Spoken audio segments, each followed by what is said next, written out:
Hello, BookTube. It's Thursday. I thought I'd show you a set of books that I have. I'd originally put some photos up on Instagram, probably about a month or so ago, before I started actually the channel. It is let's see if I can hold them up here without too much destruction here. Probably this is going to be backwards. It's 12 volumes of Samuel Johnson, Dr. Johnson's works. Give me a second to set the pile correct so it doesn't tip over.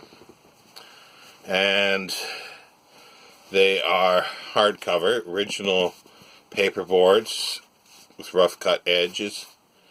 And the spines have been redone, so they've been partially rebound. And each of them have a book plate in of sorts with a name, a William Gilbert Goddard, presumably previous owner. I was not able to, I think I put in the name when I first got these a couple years ago, and I don't remember anything popping up that I could identify the person. I haven't searched since.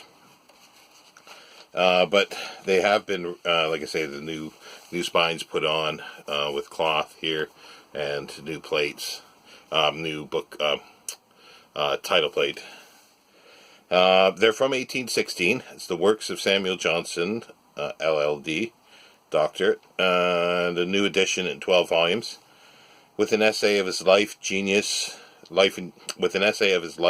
genius by Arthur Murphy, Esquire, and this is volume the first, 1816, and there's the frontispiece, and this was published May 29th. Yes, I think it's May 29th, 1816, by T. Caldwell and W. Davies, The Strand. And the essay covers the majority of this volume, almost 200 pages of 300 and some, so two-thirds, well, actually, no, it's 400 pages, so it's about half of this volume. And it does not have the dictionary per se in it. It's got the introduction and preface and so forth. The advertisement here, for it, it's called the preface bit. It says 20 years have elapsed since the death of Dr. Johnson, during which his character and talents have been scrutinized with a severity unprecedented in literary biography. There never indeed was a human being of whom more may be known by those who have had no opportunity of personal acquaintance, and perhaps never a man whose failings, after having been exposed by imprudence, or exaggerated by malice, were sooner forgotten in the esteem excited by their superior talents and steady virtues. That was written by an Alexander Chalmers in London, January 1806. So that would have been 20 years. So this is basically 32 years since this edition, because it says it's a new edition, since Johnson died. Now, as I say, the essay is about half the book, and then it goes into prologue to Mr. Garrick in the opening of the Theatre Royal, Drury Lane. It's got a play called Irene, prologue to a bunch of other works here.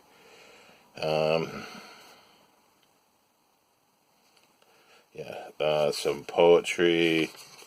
Just seeing if anything else sort of pops up that's sort of interest or known. There's introductions to Greek, like Horace, and some of his odes translated. Burlesque of some lines of Lopez de Vega. Epitaph for Mr. Hogarth. Yeah, it just, it's literally his writings.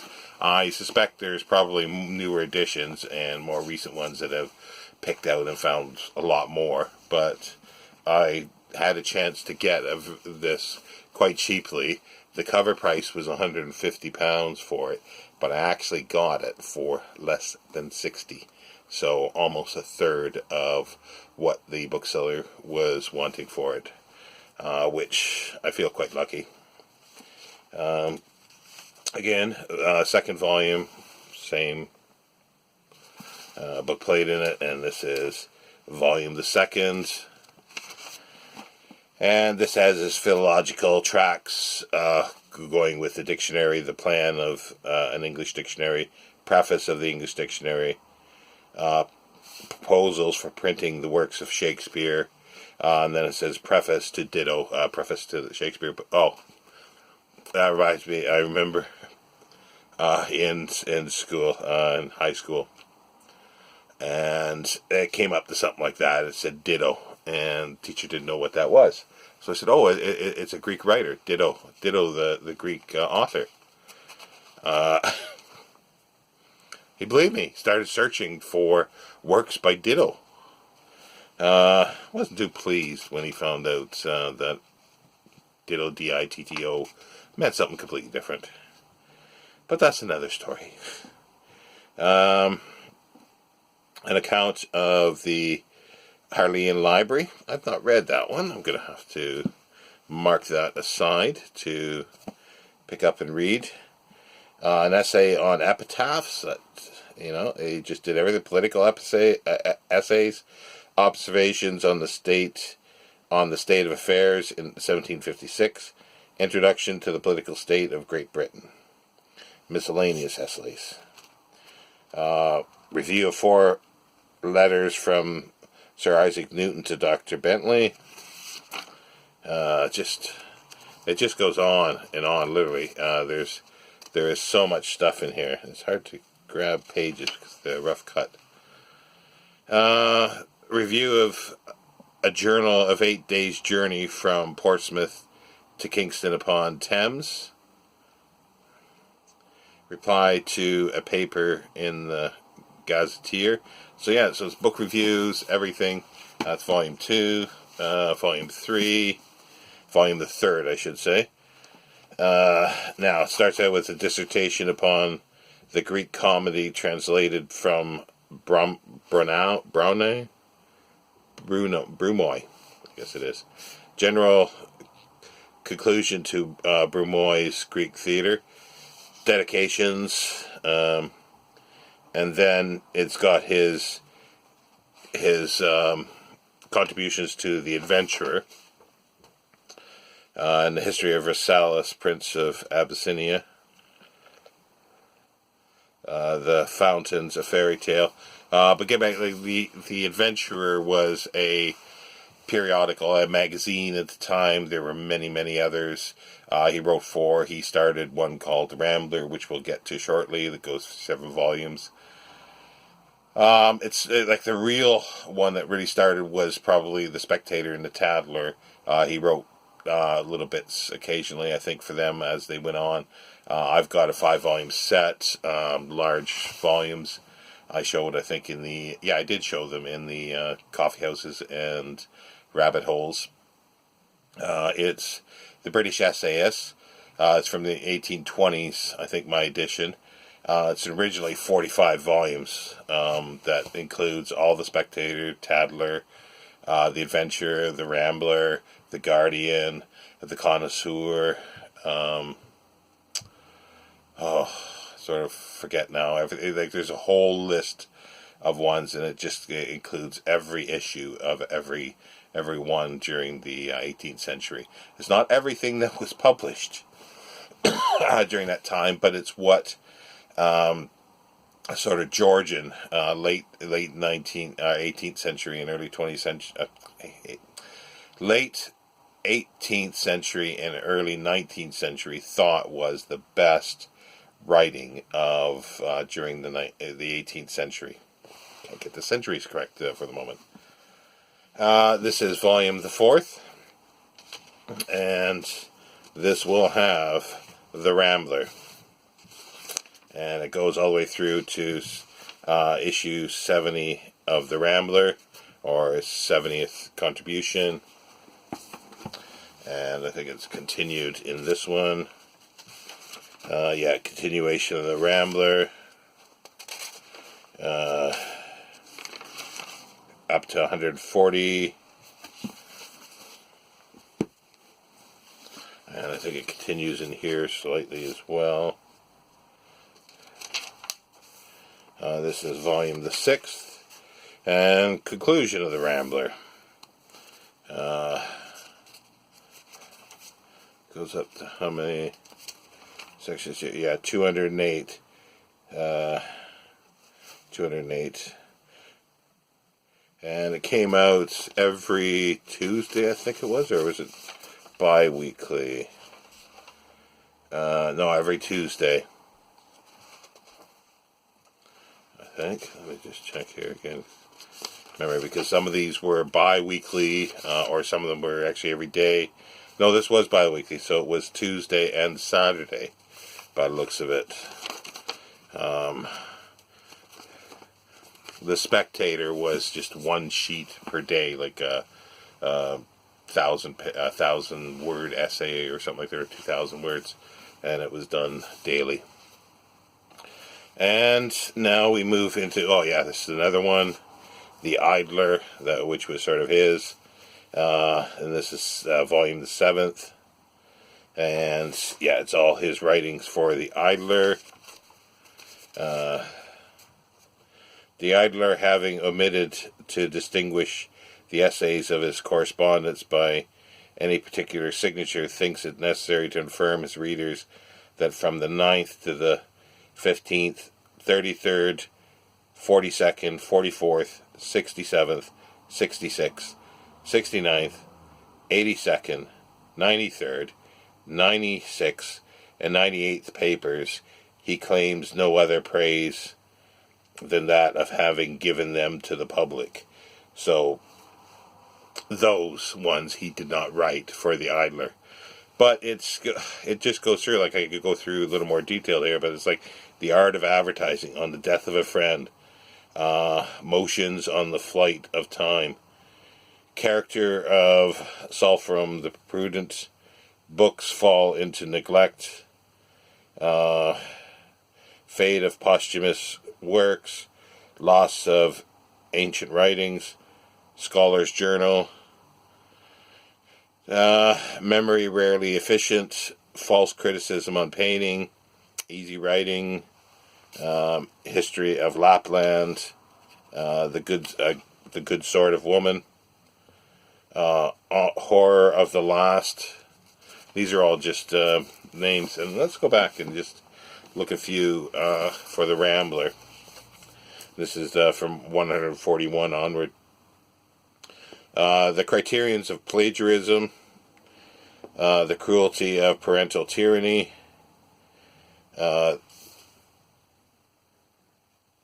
Criticism on Epistolary Writings,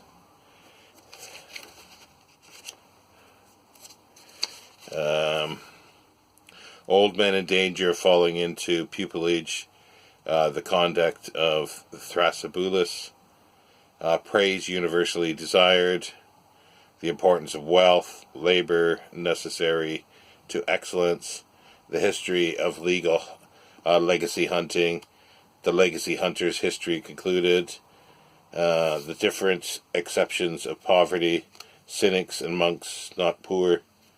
And like The Rambler was more it's much drier, more scholarly, I'd say, in the sense of he's trying to do scholarly. The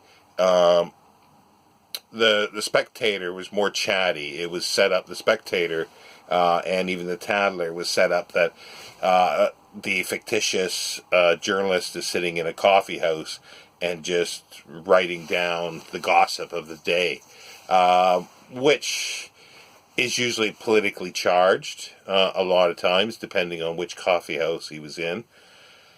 talking about literature, books, poetry, just all sorts of things, and even science. They delve into that as well.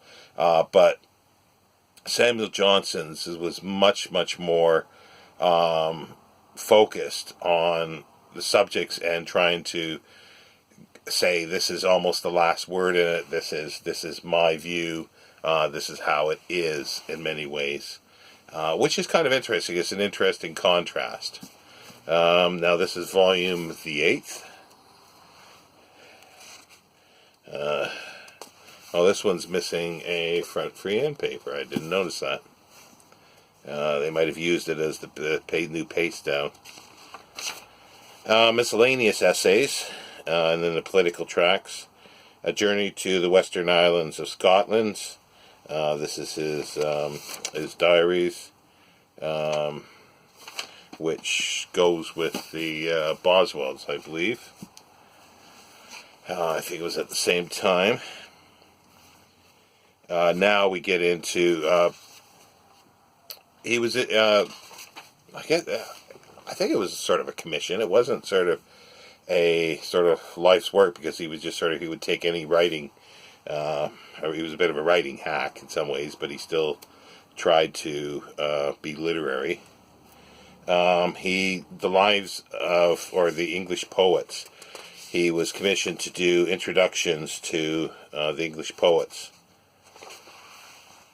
And each volume, which is quite interesting. It'd be nice to actually have a set of his English poets that he edited. But this is there's many editions of this, the lives of the English poets, because they're little essays in front of, in each volume, of the poets that he'd chosen or was given to edit and to write about. There's a Folio Society collection of the lives of the English poets, and he just this is probably 1779 to 1780. Here it is, original advertisement to the first edition. The booksellers having determined to publish a body of English poetry, I was persuaded to promise them a preface to the works of each author, an undertaking, as it has then presented to my mind, not very extensive or difficult. My purpose was only to have allotted to every poet an advertisement, like those which we find in the French miscellanies, containing a few dates and a general character, but I have been led beyond my intention, I hope, by the honest desire of giving useful pleasure. So it was a bookseller that I think commissioned him to do it, because he would have needed to live and money. In this minute kind of history, the succession of facts is not easily discovered, and I am not without suspicion that some of Dryden's works are placed in wrong years. I have followed Langbaine as the best authority for his plays, and if I shall hereafter obtain a more correct chronology, will publish it, but I do not yet know that my account is erroneous. And then he's got actually a footnote. Langbane's authority will not support the dates assigned to Dryden's plays. These are now rectified in the margin by reference to the original editions, the only guides to be relied on. So that volume, I think it continues in this volume too. Volume the 10th. Lives of English Poets. Let's sort of give you an idea of some. Some will be familiar and some no, it's not. Cowley, Denham, Milton, Butler, Rochester, Roscommon, Otway, Waller, Pomfrey, Dorset, Stepney, J. Phillips, Walsh, Dryden. And probably most people have heard some of those names. Smith, Duke, King, Spratt, Halifax, Parnell, Garth, Rowe, Addison, Hughes, Sheffield, Duke of Buckinghamshire, Prior, Congreve, Blackmore, Fenton, Gay, Granville, Yalden, Tickle, Hammond, Somerville, and Savage.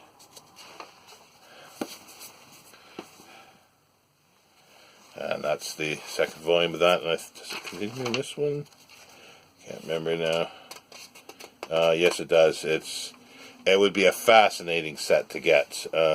Swift, Broom, Pope, Pitt, Thompson, Watts, A. Phillips, West, Collins, Dyer, Shenstone, Young, Mallet, Akenside, Gray, Littleton. And they're just the little bios of each of them. This one is the largest volume, which is the volume the 12th. Now, that concludes the Lives of the English Poets. And this one is Lives of Eminent Persons. And he's got Father Paul Sharpie, Boerhaave, Blake, Sir Francis Drake, Bray Reader, Morris, Berman, Sydenham, Chennel, Cave, King of Prussia, Brown, and Askham. Now, I'm not sure what those are, if those are prefaces to books. That I'm not too sure. I have not looked up these. I'm not familiar with those. And then there's a letter selected from a collection of Miss Piozzi and others. Just a selection of letters in this one. So there is a lot more that could be done. And then there was even prayers, section of prayers that he's composed, several prayers. So yeah, there's my 12 volumes, 1816 set of the works of Samuel Johnson. They are old, but they are still readable, and the binding is fine because it's been rebound in that sense of the backing. They never rebound every bit. They just made sure that the spines were probably peeling off, and they just attached the covers again basically. But the binding is still very tight and very readable. I've read sections out of it. I haven't read it from cover to cover, and it would be interesting to compare it to more modern editions to see what's missing, but I suspect it's a good chunk. It's probably more than I'll read a lifetime of Samuel Johnson. I wouldn't mind having his dictionary, though. I wouldn't mind getting a copy of that, and as I say, it'd be nice to actually have a set of his English poets that would have ran into many, many volumes. And especially the ones at that period, because I know they redid it on many, many occasions throughout the 18th and 19th century. There's these huge collections of poetry. There's the Aldine Poets, which I think later it's something like 60 or 70 or 80 volumes. And there's just various editions of collections, series, sets of poets. But anyway, I'm hoping you enjoyed that. I might have waffled on a little too much, or maybe not enough on some sections. But yeah, if that's the kind of thing you'd like to see, then let me know. Then I can maybe pull out some other sort of sets or individual volumes that are more on the antiquarian side, that are more than 100 years old. I don't have too many that are older than this. I've got a few volumes that I've shown from like mid 1700s, but that's the oldest that I get. But I do have lots of stuff that's from the 19th century. So if that's the kind of thing that you're interested in, then please let me know in the comments. Or if you've got a collection of Samuel Johnson, then let me know. And what set is that? I'd be interested to see, and especially if you do have a set of the poets. I'd love to know that. Anyway, have a good evening, BookTube, and I will see you soon.